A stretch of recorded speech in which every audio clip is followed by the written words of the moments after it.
Good evening. Welcome to class number 6 in World Religions.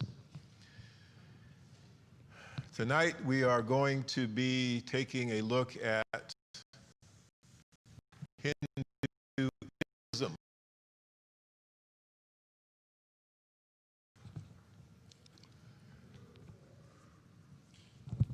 While being immersed in these various belief systems,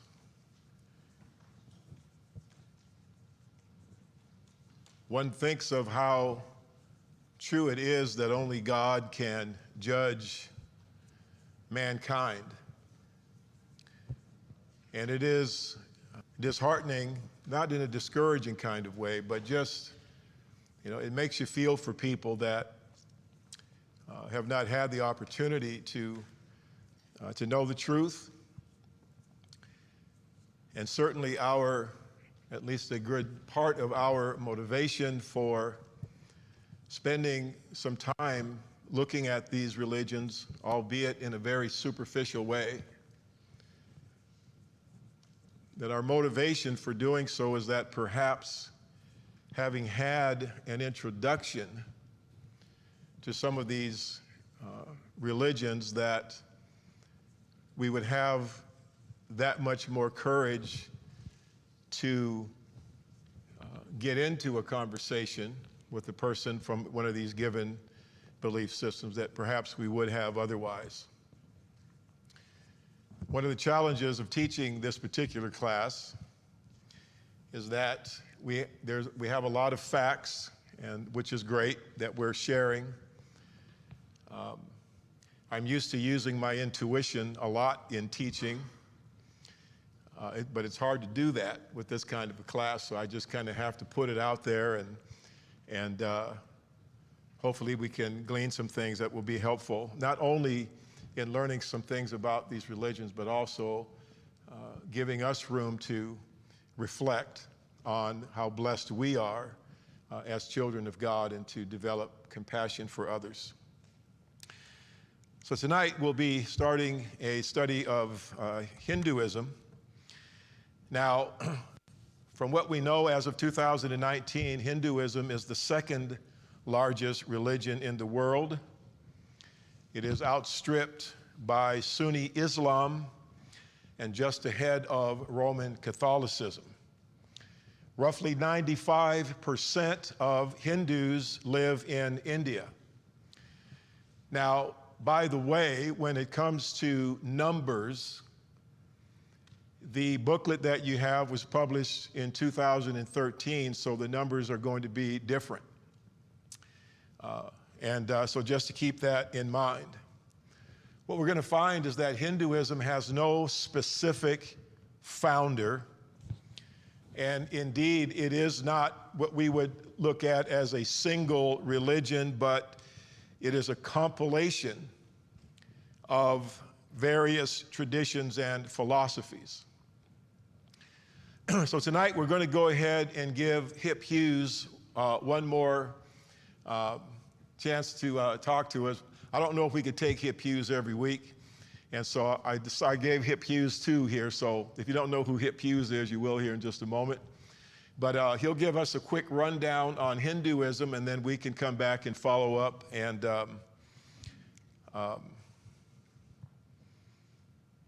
on some of the things that he says here. So we'll get this going.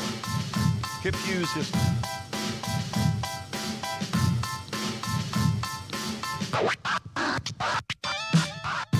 Hey guys, welcome to Hip Hughes History. We're doing World History Edition. That's right, guys. This time it's a major world religion that's going to be on the exam. You need to know it, and that's Hinduism. A little bit about its history, a little bit about its beliefs, a little bit about the giddy up for the learning that we're going to go get her done right now.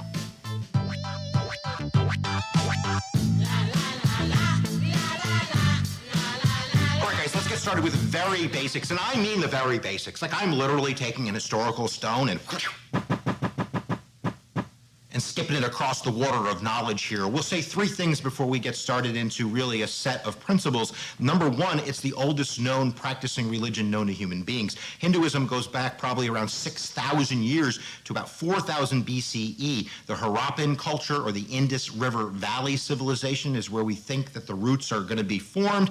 And although we haven't interpreted their writing, we know through archaeology that many of the customs and practices that they did way back then in the day we're still doing today in India and amongst Hindus. We also know that around 1500 BCE, don't quote me exactly, that people from the north, known as Aryans, came through the passes and the mountains. They came from the steppes, which are north of the Caucasus Mountains, between the Black Sea and the Caspian Sea, and they brought their own ways of knowing and knowledge and religious practices that kind of fused with the indigenous people that formed the roots of Hinduism. We'll also say that it's the least dogmatic religion. There's not one way of being in Hindu. In fact, there's no leader.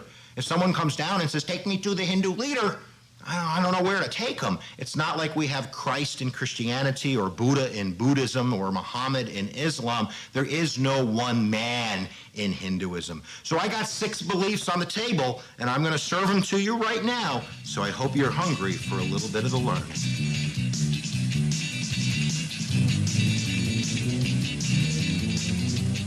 6 principles, guys. The first one, quite simple. Truth is eternal.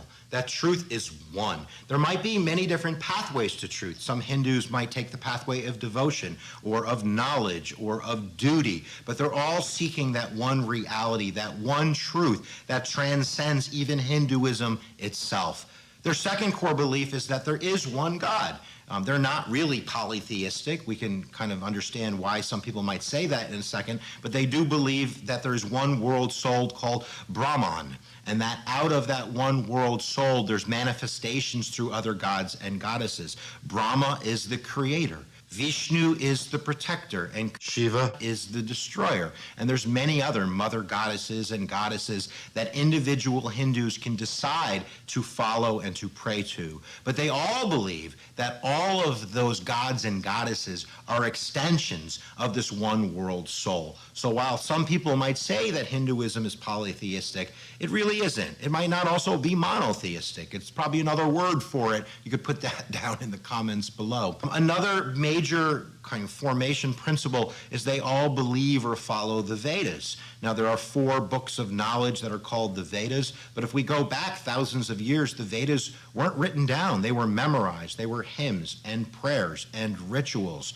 Around 400, 500 BCE, much of that began to be written down, and that forms these stories and poems and hymns, the foundational beliefs of Hindus and how they practice their religion. But some Hindus follow some Vedas more than other Hindus follow other Vedas. So again, it's not dogmatic. There's a lot of room for different beliefs and interpretations amongst the Vedas themselves. Now, here comes the first big vocabulary word to sink your teeth in, and that is Dharma. All Hindus believe that their job on earth is to find their Dharma and do it. There's not really one word that translates into Dharma, but it's really this belief that there's a way of living your life according to your path of truth, authenticity, honesty, virtue, that's your Dharma, which brings us into the next belief system, and I'm going to come back to Dharma, which is that all souls are immortal.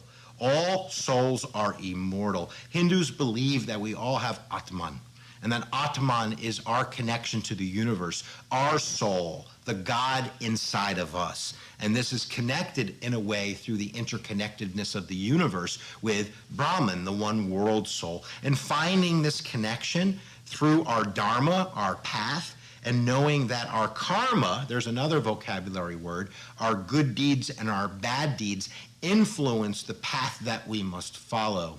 All Hindus believe in reincarnation. They believe that the Atman, which is lifeless and universal and forever, transcends the body. This is called transmigration, that when you die, when your body becomes the carcass that it is and dies, that the soul leaves the carcass and transmigrates to another body, that they believe in reincarnation, and that their karma, what they did on earth in that body, is going to affect what dharma they have the next life, the way they need to live that life, and that their karma determines who they're going to be born as, who their parents are going to be, whether they're going to be poor or they're going to be rich. So that actually connects to something called the caste system. And now there's modern Hinduism where they don't really believe in a strict caste system, but the foundational principle of Hinduism was that you were born into the caste according to your karma, and that your dharma was dictated by the person that you were born into. Now, if you look at the chart right there, you could see the caste system. You can see that it's hierarchical,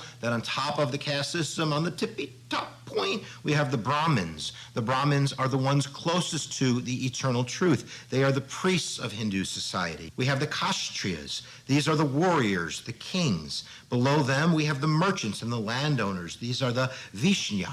And all of three of these groups were said to be the closest to completing their cycles of reincarnation. Below them, we have the peasants, the laborers. These are the Sudra. And then we even have a group that's outside of the caste system. These are the untouchables, the people that dealt with human waste or cleaning toilet bowls, people that were seen as not being part of the caste system at all. Now we can see in a representation of their god Brahman that there's a connection between the different parts of their god and the caste that you were born into. Now, the next part of Hinduism that is important to understand is moksha, the search for this eternal truth. Following your dharma will eventually liberate your soul from this constant cycle of reincarnation. And it was thought that if you followed your path of duty, your path of knowledge, your path of devotion, that eventually you could reach moksha and your soul would be free from the misery, the pain that is known on human earth. That's the whole idea of Hinduism, is follow your dharma, which is dictated by your karma, so you can achieve moksha and free your soul from earth to be connected with the one, with the eternal. Now, certainly, Hinduism is practiced in many different forms. Much of it sometimes is a family tradition. Other times, Hindus seek out their own personal path, and there's lots of different ways to practice that. Now, of course, there's other commonalities in Hinduism itself. They believe that the rivers of the Ganges are sacred. They cleanse their souls by bathing in it. They're all supposed to make a pilgrimage to the Ganges eventually in their lifetime. There's also a tradition of fire altars, of burning offerings, of having temples in your own home. There's also a belief in sages, that there are people that were born with this eternal truth, and it's their job to teach other Hindus about this eternal truth. But that's probably the basics enough for you. If you understand reincarnation, if you understand moksha, if you understand dharma and karma, you probably got enough to pass the test. How about that? I'm not sure about the test of life, but enough to pass the test. All right, guys, we'll see you guys next time that you press my buttons. I want to give it... Okay.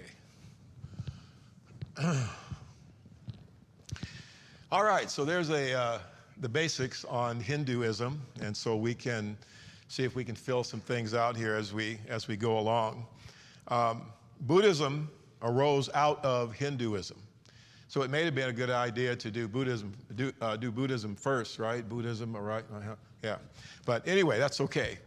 But there's a lot of similarities between Buddhism and Hinduism. Both believe in reincarnation, of course, and karma, and that a life of devotion, and this was where the Dharma comes in, a life of devotion and honor. That these things are a path to enlightenment. So that is the goal.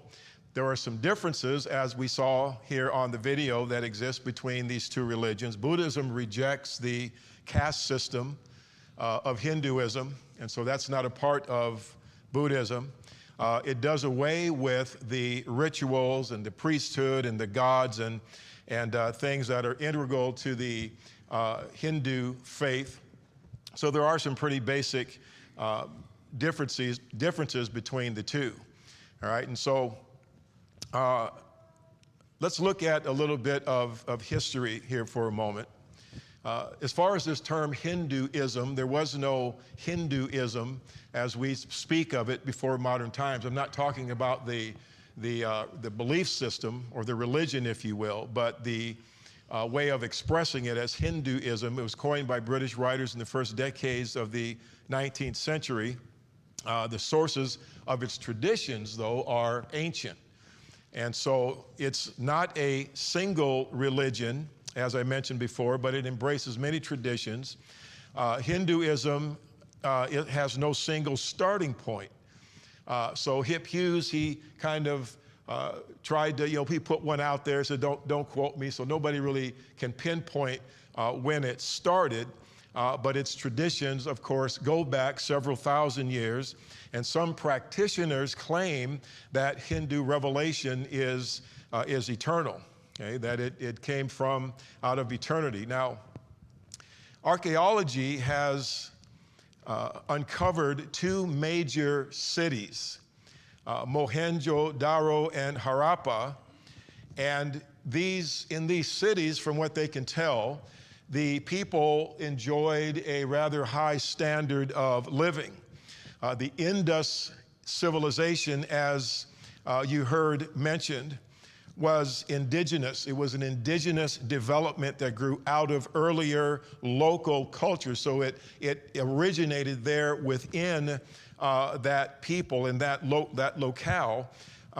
So these local cultures were not cultures that were in contact with other cultures. And so we're going to see developed out of these particular people. Now, there is a theory, one theory is that a people who call themselves Aryans, which means noble ones, migrated to the subcontinent and became the dominant cultural force. In this view, Hinduism was derived from a mix of their religion recorded in the Veda, and we're going to talk about their sacred writings in a little while, but their religion recorded in the Veda along with indigenous traditions that they encountered. So that's one theory of how what we know as Hinduism arose. A second theory is one based on a cultural transformation, with this Aryan culture coming into the Indus Valley culture, and so they're mixing together, as I mentioned. The most believed, but by no means the most universally accepted theory for the origin for the Vedas is that the Vedic vision came to India. Okay, so we're going to talk about these terms we haven't gotten into yet, but the Vedas and the Vedic vision and those kinds of things, we're going to get to that here in just a little bit. But it came to India with the nomadic Aryan tribes who migrated from Central Asia around the 3rd millennium BC.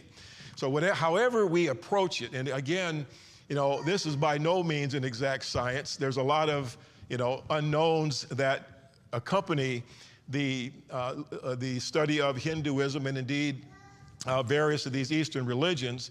But no matter how we come at it, the end result is that it refers to a rich cumulative tradition. Okay? However, it came to be of texts and practices, some of which date to the 2nd millennium BC or possibly earlier. And so we can conjecture, people have conjectured, theorized about when, about how it all came about. And so this is something that we're not going to be able to really put our teeth into real well. That having been said, let's talk a little bit about the symbols that are associated with Hinduism. If you've ever heard perhaps people meditating, doing certain types of meditation, and they'll have this chant where they'll go, I've heard that lots of times. But the Om or the Om is a sacred sound and a spiritual symbol in Indian religions. It signifies the essence of the ultimate reality. Now, the thing with these religions is that sometimes in order to describe what they're getting after, you have to use words and sentences that can sound kind of confusing, right?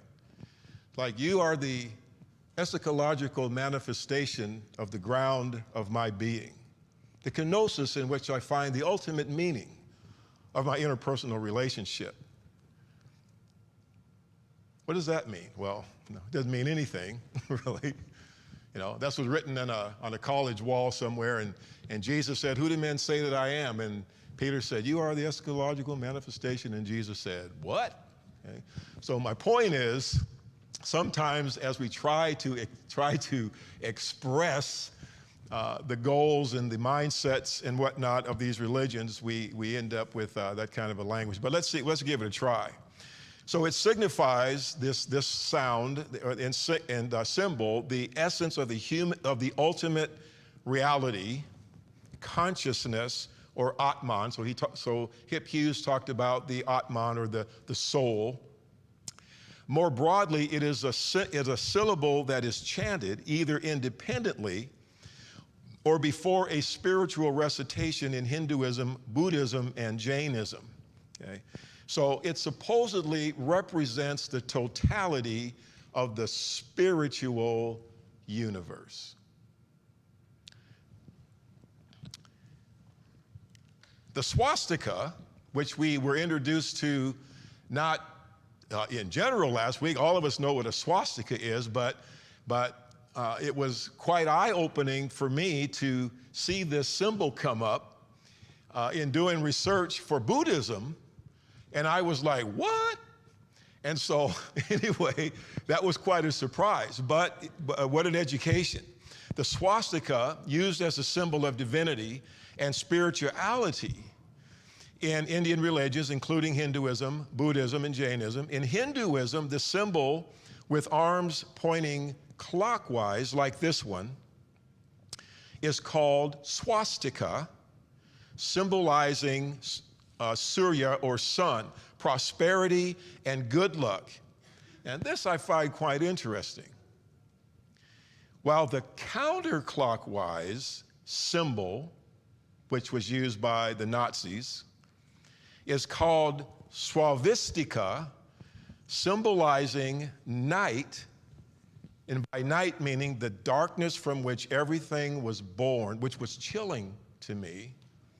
It made me wonder, with reference to the swastika being used by the Nazis, who made the decision to use that swastika, or swavistika, that turned, the one that's flipped around? And I just thought it was kind of chilling. If the Third Reich had taken over the world, the symbol that would have been over everybody means the darkness from which everything was born. Now, I think I know what I know what they're getting at here.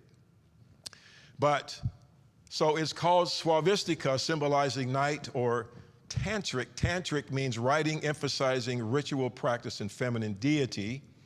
Okay, and so we'll go back and read this. It's called swavistika, symbolizing night or tantric aspects of Kali, who is a Hindu goddess. Now, did you get that? Everybody follow that? Okay. We take it as it comes, right? And it's quite interesting. So let's talk a little bit about sacred scriptures. There was a question last week that came up about Buddhism and the text, or the written text of Buddhism, and so we're going to put all these together here in a moment. But as we talk about the Hindu sacred writings, they are considered to be divinely inspired teachings. Okay? The word Veda that we have mentioned means knowledge. And so the language of the Vedic culture, the culture that follows the Vedas, as we're going to present them in a moment, the language was Vedic Sanskrit, which related to other languages in the Indo-European language group, and the language of the ancient Aryans that we have mentioned several times. The Vedic texts, then, are the oldest layer of Sanskrit literature and the oldest scriptures of Hinduism. Okay. And so we go on from there. Now, the Vedas are the most revered and honored of all the writings. And so when you look at their writings, you will see the Rig Veda, the Samaveda, the Yajurveda, the Atharva Veda. And so these are the body of what we call the Vedas. And these are the most, as I said, revered of the writings. The Upanishads are the last portion of each set of Vedic texts. Each set of Vedic texts, these are the last portion of each one. And so the Upanishads speculate about the nature of reality and the relationship between the Atman, or the soul, and Brahman. Brahman is the ultimate reality, the ultimate spiritual reality above all. So that's why Hughes was saying that it's not really a polytheistic religion, although it sure seems to be. But there is that one ultimate spiritual reality called Brahman that everything else comes under. The epics give important social and geographical information that are not found in the Vedas. And then the Bhagavad Gita, which means the Son of the Lord. And the Bhagavad Gita is a portion of a conversation between Krishna, Vishnu, and the war god Arjuna about the purpose of existence. Okay? The Puranas are mythological accounts of creation. Favorite post-Vedic deities, royal dynasties, and holy places. And that's how that spells out in those. And then the Tantra's vast assortment of texts that were written as teachings of gods, like Deva or Shiva, that emphasize ritual, spiritual practice. They criticize, in fact, Orthodox Hindu practices as inferior and elementary. Okay? So that's a superficial, at least it's a list of their writings. You can spend, of course, many, many hours in looking at these and getting familiar with what they contain and that kind of a thing, but that gives us an idea. Now, when it comes to the Buddhists, remembering that Buddhism grew out of Hinduism, okay,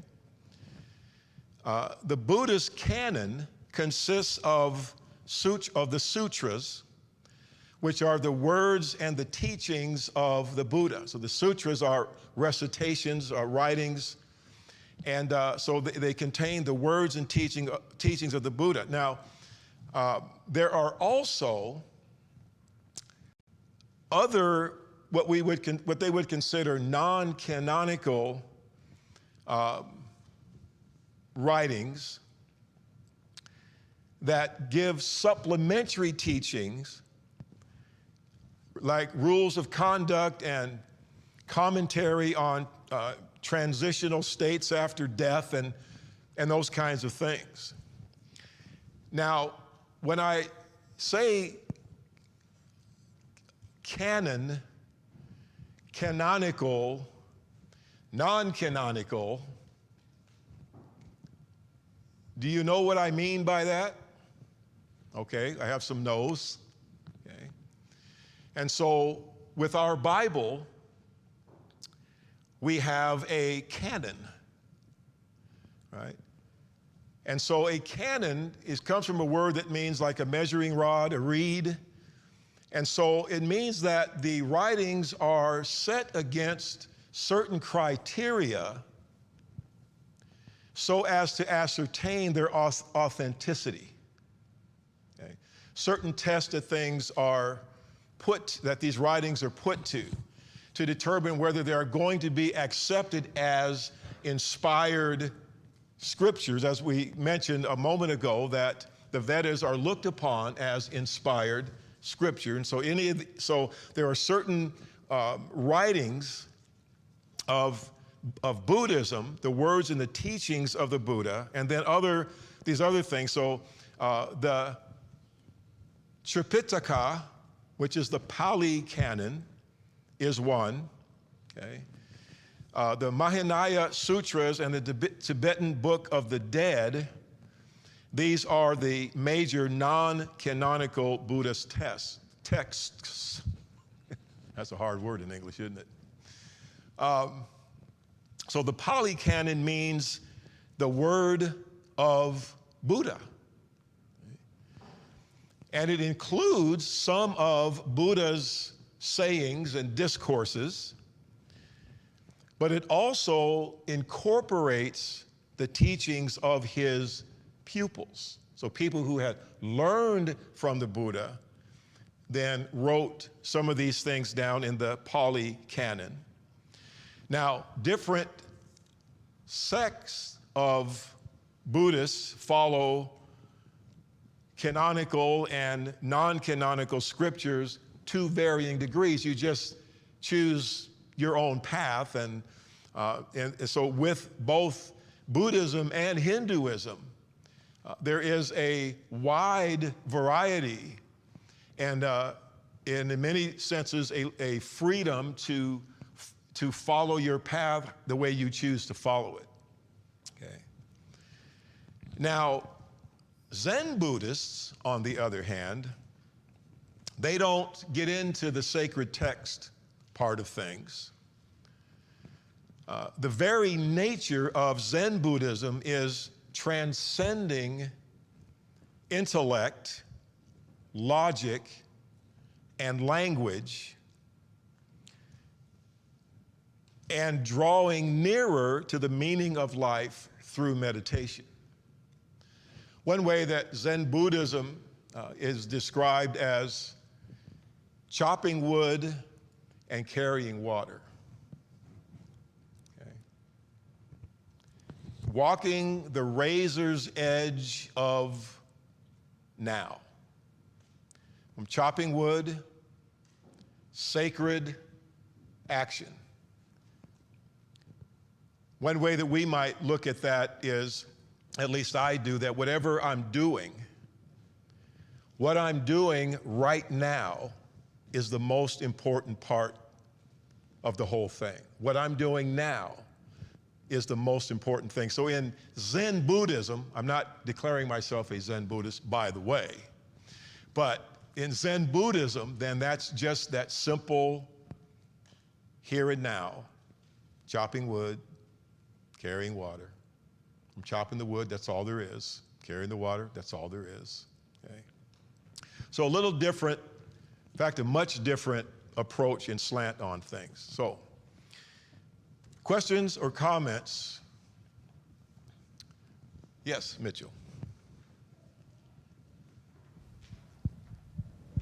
So just a little bit of historical context. So when Moses was giving the 10 Commandments, the Vedas were getting written over in India.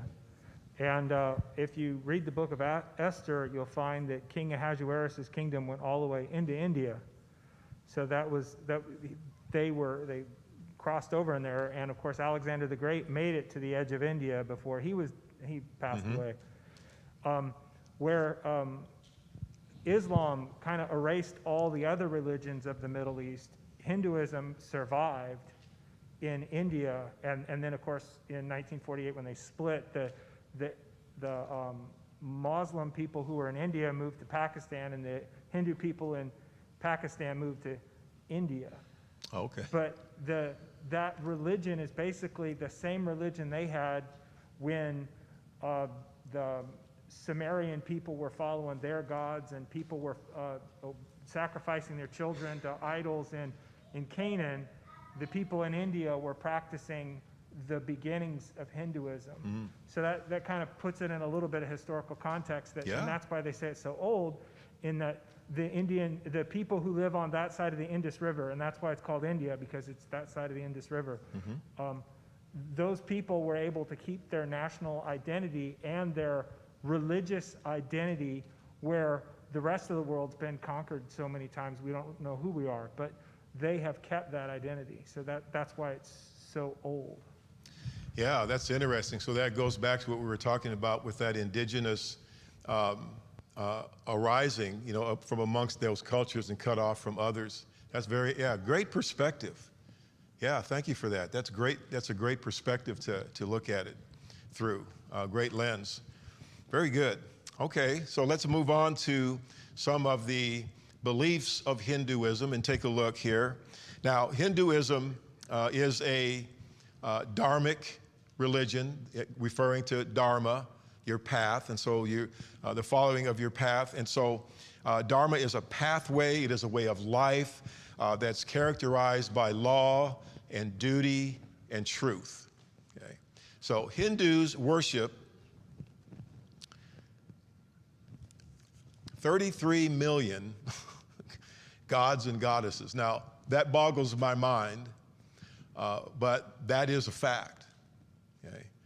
And so the principal gods are Brahman, the creator, Vishnu, the preserver, Shiva, the destroyer, as we saw. There is no mandatory set of beliefs. So let's look basically at some of the basic here beliefs of Hinduism. Number one, all-pervasive supreme being, the creator, Brahman, is recognized. Secondly, the divinity of the four Vedas guide them. So they look upon these things, as I said, as inspired scriptures, and so that is their guide. The universe undergoes endless cycles, and so we talked about the view of history, that it is cyclical, right? And that you're born and then you go through a cycle of life, then another cycle of birth and death, and just around until you reach the goal that we talked about last week when we talked about Buddhism. Yes.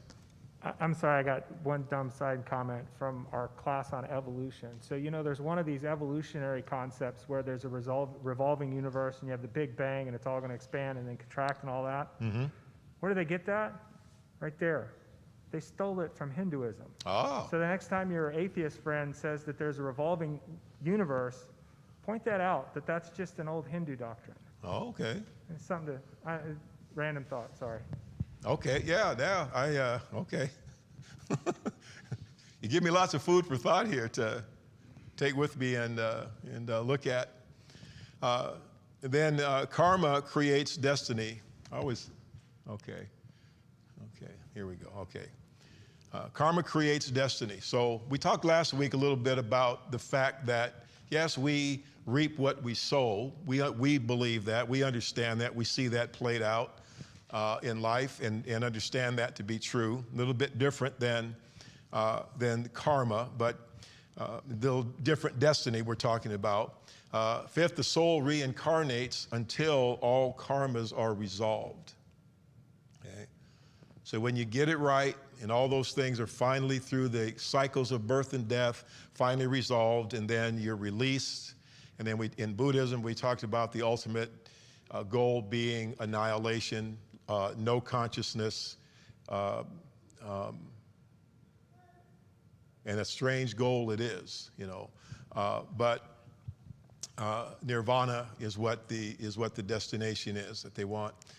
Divine status can be attained, and so you hear phrases like God consciousness, the consciousness that we are deity, that kind of an idea. And then all lives are sacred, should be loved and revered. Amen, that is true, okay? All right, and then there's 4 goals.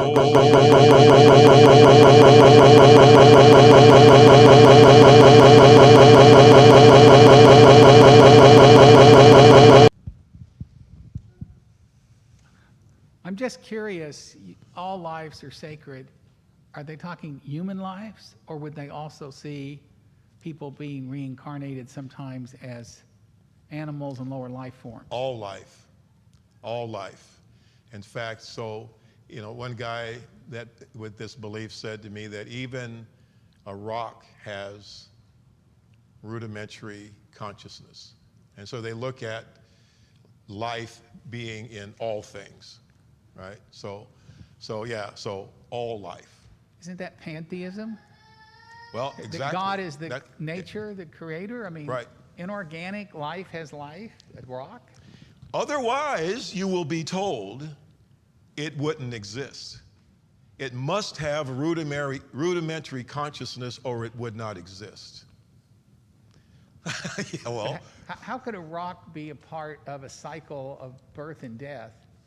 I mean, I could see somebody coming back as a dog or something, as a cycle of birth and death.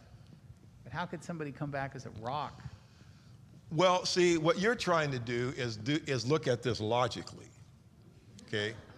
So, you know, if you start cross-referencing things and go, well, okay, if that's true, then then you're going to just get into trouble, and it's not going to work. So you're trying to look at it from a logical standpoint, which, you know, following the Lord tends to cause us to use our minds clearly, right? And he wants us to be sober-minded, clear-minded, and those kind of things. So yeah, you're cross-referencing there, and so yeah, I can't tell you the answer to that. Is it true that a devoted Hindu will not step on a roach or a bug because they think it could be one of their relatives? Yes. Yeah. Okay. That could be, you know, it could be your uncle or somebody, you know. I mean, because you can come back as anything. You can come back as anything. Even a spirit, we talked about in Buddhism, even a spirit, a demon, an eagle. Okay. Okay, thank you. You're welcome. So, the 4 goals in life: dharma, kama, knowledge of love, pleasure, joy, happiness; artha, the pursuit of wealth, power, attainments through potential; and then finally, moksha,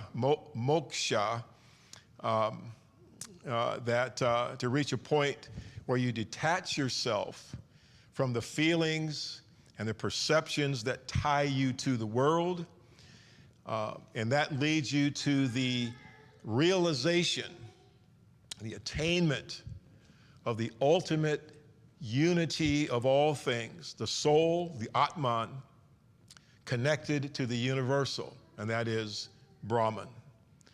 To get to this point, one can pursue various paths: the way of knowledge, the way of appropriate actions and works, or the way of devotion to God.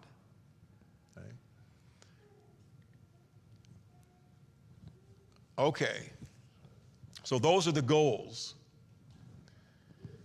So a good question would be, what about Jesus? How do Hindus look at Jesus? Now, what I was told years ago was that if you present Jesus to a Hindu, that they would tend to do something like this.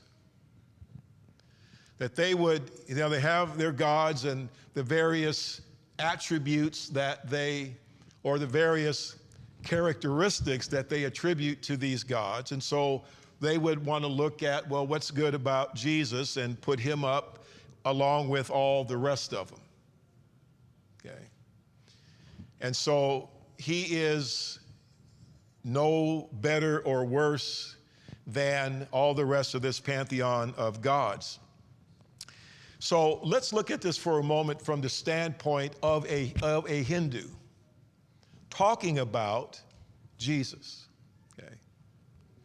So Hindus say that the teenage Jesus traveled across Southeast Asia, learning yogic traditions, and then returned home to be a guru to the Jews. To the Hindus, Jesus' proclamation of the Father and I are one. Now remember, we just talked about the moksha and becoming one with the universal, right? To them, it confirms the Hindu idea that everyone, through rigorous spiritual practice, can realize his own universal God consciousness.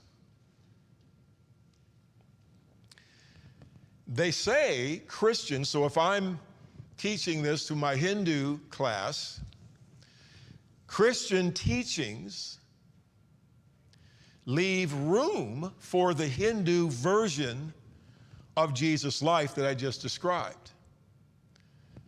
The Gospels say nothing about Jesus between his boyhood visit to the temple at the age of 12 and the beginning of his public ministry at the age of 30, leaving just about 2 decades unaccounted for.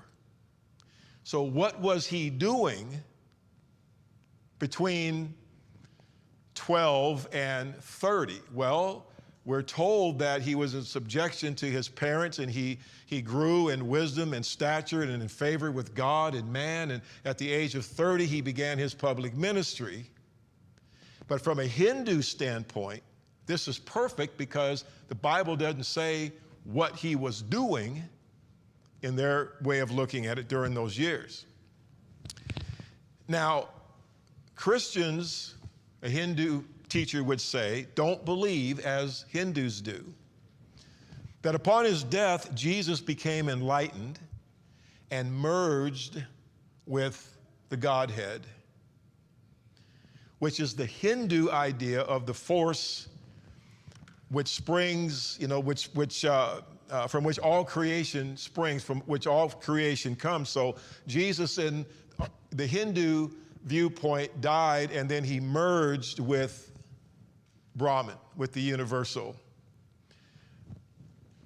And so the Hindu teacher says, you might enjoy, here to my Hindu students, you might enjoy discussing with your Christian friends what Jesus means to each of you, and especially how each of you interprets his death. Recently, Deepak Chopra said, quote, Christ consciousness, God consciousness, Krishna consciousness, Buddha consciousness, it's all the same thing. Rather than love thy neighbor, this consciousness says, you and I are the same beings. Okay?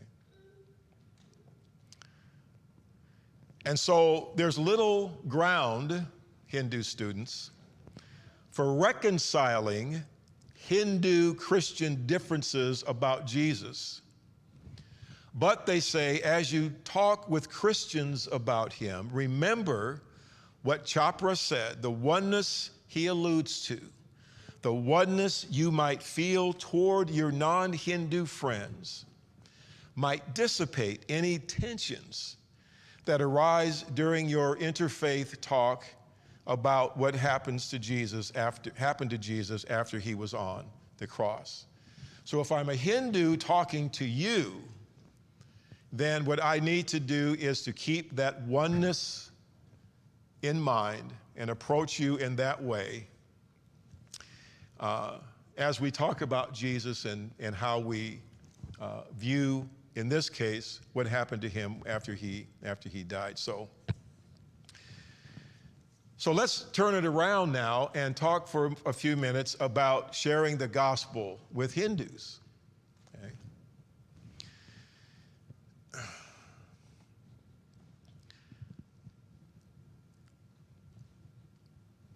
what comes out fairly clearly in looking at these religions is that to a great degree, we're talking apples and oranges, as we say. There's just not a whole lot of ability to build a bridge between these religions and the Christian faith. Some of the obstacles to sharing the gospel with Hindus, okay, is number one, culture. Right? You have someone that is a Hindu, that has practiced the Hindu faith, and perhaps from the Indian culture, of which there are lots of variety there, of course. Your culture and their culture are very different. And bridging cultures is not easy. Okay? It's not an easy thing to do. You're talking about a whole different way of looking at the world. You get a good beginning if you learn a language of a different culture, because so much of that culture is embedded in that language. And in fact, in order to go between languages, you have to actually change how you think, how you use words. See? Because the culture dictates how things are expressed to a great degree. So you have to change a lot of things in your mind. Also, religious pride, okay, comes into play. Hindus' views of Christianity are an obstacle. And last but not least at all is the closeness of Indian families and the effect that one has on all. Okay. Our culture is a little more slanted toward independence. How is it going to affect me? But one of the things that you find in other cultures is that it's not the individual, it is the collective. How am I going to affect everyone else? And so if you have strong families and a concern about what my actions, the effect of my actions on my family, that's a huge obstacle too when it comes to sharing the gospel with people that are Hindus. So Rick, in his book, has some, in the booklet here, has some suggestions. One is to remember that there are no doctrinal beliefs per se. Did you have your hand up? Or just, if you move around here, you get called on. Okay, so no doctrinal beliefs per se. You choose your own path, okay? That's your dharma. And so that's one thing to keep in mind. So if we want to take the Bible and compare doctrines, that's going to be tough to do. Now, one of the things that we do have as a point of agreement is that we do reap what we sow, okay? That's true. And so we can talk about that aspect. But even as I'm saying that, I'm not feeling like I'm making a lot of headway with this individual necessarily. Okay? They're coming from it from the standpoint of karma, and they have their whole belief system built around that. I'm coming from it from the aspect of what God has said and what he determines is going to happen. If I sow to the flesh, from the flesh, I'll reap corruption. If I sow weeds in my garden, I'm going to get weeds. If I sow to the Spirit, I'll reap eternal life. So I'm the one that chooses what I sow, and God tells me up front that if you sow this, this is what you're going to get. If you sow that, that's what you're going to get. Okay? But that's a little different. In fact, it's a whole lot different than the concept of karma. Whole different thing. For us, it is appointed unto man once to die, once. after that comes judgment. Okay? That's a whole different way of looking at things than it's appointed unto man to die as many times as it takes for him to resolve his karma and finally be released to die no more, to die and then be gone, and that's it. Another question then is, are we going to pursue salvation through human effort or enlightenment, or the grace of God? Okay. And so the fact is that all have sinned and fall short of the glory of God. There is not a man on earth who always does good, Solomon said, and who never sins. And if I think that through my efforts, whatever they may be, that I am going to somehow gain what is good, ultimately,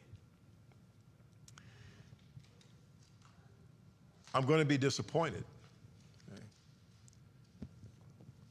And so, either we're going to have that good eternal result through the grace of God, because if, I'm sitting here and I'm like that, the robot that's like short-circuiting, because you got these two things in your mind and you're trying to reconcile them and they just won't reconcile. Okay? And what I mean is that God has He's given us His word, He's revealed His nature, He's revealed His will. We're told, don't be foolish, but understand what the will of the Lord is. Well, here is His will, here is His covenant. If you respect me and keep my covenant, I'll bless you in all these ways. If you turn your back on me and refuse to keep my covenant, then I'll curse you in all these ways. It's just different, see, than what we're talking about here, where there's no law, there's no, and I hope you understand how I'm using law here, okay? There's no clear-cut will of someone that we are to follow and gauge our life by and measure our life by, okay? But let me suggest that all of these religions, every single one of them, is measured against the Word of God. And belief systems are either going to correspond to truth or they're not. Okay? And I'll end the class the same way I started it, which is, I am happy that God makes it really, really clear that neither you nor I are the judges of the peoples of this world. Okay? If you're a Christian and you're messing up and I know it, I'm coming to you, and you better do the same for me. We have to make judgments. 1 Corinthians 5 is real clear. We judge those who are within the church. Those who are outside, God judges. What a job that is. What an awesome thought to have the depth, the infinite depth of knowledge and wisdom to be able to judge the hearts of every single human being. So let's continue to strive to be lights in the world, beacons of truth as we learn it, as we live it, as we show forth the image of God as His image bearers in this world. Keep doing that. Keep deepening in that. Keep growing in that. And these are great opportunities to learn some of the ways that peoples in the world are thinking. Yes, Brent? Okay. Here he comes. Yeah, it just strikes me as we close that two of the things that makes Christianity so unique, that stands out from the religions that we've studied thus far, is two things. First, the claim to be able to prophesy and tell the future and be right 100% of the time, which shows us that this is truly from God, who is outside the universe and knows the future. Yeah. And secondly, is the miraculous manifestation, like the 7 signs of Jesus in John, which is supposed to prove that he's deity. Buddhism, Hinduism, even Islam doesn't have anything like that. That's right. There's really no miraculous confirming of the word of Islam or of these Vedas. They're just sort of theories that people like and buy into, and it works for them. Yeah. Christianity, on the other hand, is logical, Yeah. and it is based upon evidence that you can foretell the future and you can do these miracles, and they were corroborated by hundreds of witnesses. Yep. And that's why we believe. It's not just our own path by looking inside and contemplating our navel. Yeah.